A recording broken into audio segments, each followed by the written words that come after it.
ทุกคนมารีวิวก่อนส่งงานเนาะนี่เป็นลูกค้าทางท่าแขกเนาะจะใส่เป็นฟ้าอะคริลิกให้เลยตัวนี้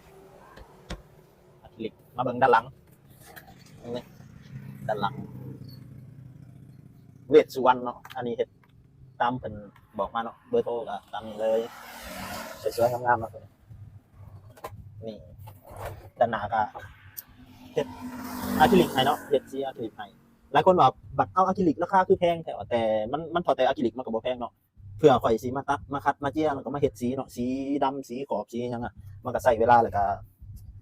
คันเห็ดเองก็ยากเลยคันบ่เป็นเนี่ยก็คือข่อยเห็ดประจำมันก็ง่ายอยู่แต่ว่ามันก็ใช้เวลาแหละครับเป็นงานละเอียดเนาะเขาต้องคอยขีดคอยเขียนคอยพ่นคอยทาไปตัวนี้เป็นไม้อัดแท้เนาะกาภูเขาเป็นดอก12นิ้วเนาะตัวนี้เตรียมแพ็คเนาะใส่ว่าเครื่องแพ็คบ่มีแนวแพ็คเนาะอันแพ็คกับเบิดแล้วเก็บน้ำมันนี่แหละทมๆไปเนาะให้มันหนาๆไว้ก่อนเพื่อความปลอดภัยเนาะเซฟตี้ก่อนอย่างน้อยก็ฝากไปมันหมุนย่อ